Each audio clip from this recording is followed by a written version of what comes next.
बातमी भिवंडीमधून। भिवंडीतील स्वर्गीय बाळासाहेब ठाकरे उड्डाणपुलावर दुचाकीनं जात असताना नायलॉन मांजानं युवकाचा गळा कापल्याची घटना घडली।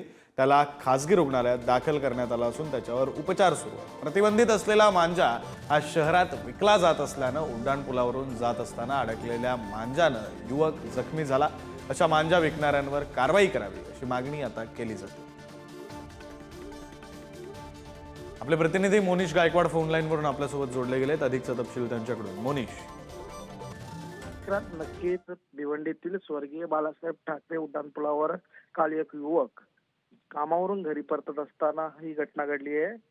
प्रतिबंधित असलेला नायलॉन मांजा हा उड्डाणपुलावर पतंगीच्या साह्याने अडकला होता आणि हा युवक कामावरून घरी जात असताना त्याच्यावर गळ्यावर लागल्याने आज त्याचा गळा चिरला। त्यामध्ये त्याला ठाण्यातील ज्युपिटर रुग्णालयामध्ये दाखल करण्यात आलं आहे। त्याच्यावर उपचार सुरू आहेत।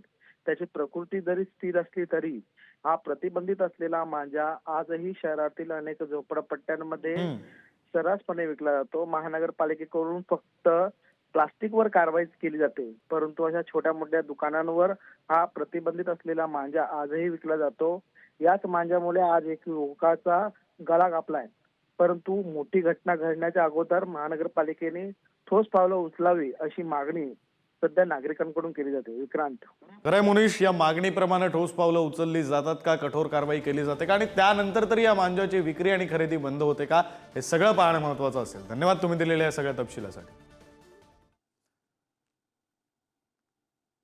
बातमी संभाजीनगरमधून। संभाजीनगरमध्ये नायलॉन मांजा वापरल्यास थेट गुन्हा दाखल होणार आहे। नायलॉन मांजामुळे महिनाभरात 25 जणांना दुखापती झाल्यात। मांजामुळे दुखापत झाल्यास सदोष मनुष्यवधाचा गुन्हा सुद्धा दाखल होणार आहे। मांजा विक्रेते आणि वापरकर्त्यांकडे कडक कारवाईचा पोलिसांनी इशारा दिला।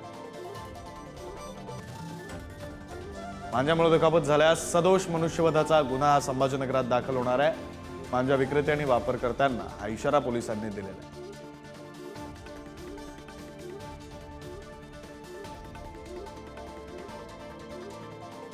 आपल्या नागरिकांना आवाहन करण्यात येत आहे, शहरामध्ये बऱ्यापैकी नायलॉन मांजा विक्री होत आहे। पतंग उडवण्यासाठी त्याचा वापर करतायत।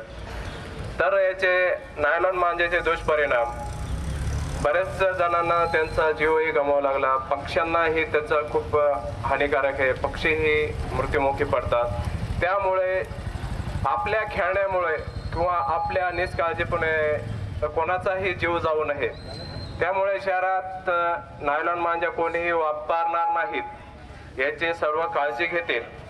आणि नायलॉन मांजा जर कोणी वापरत असेल किंवा कोणी विक्री करत असेल तर कृपया नागरिकांनी पोलिसांना माहिती द्यावी।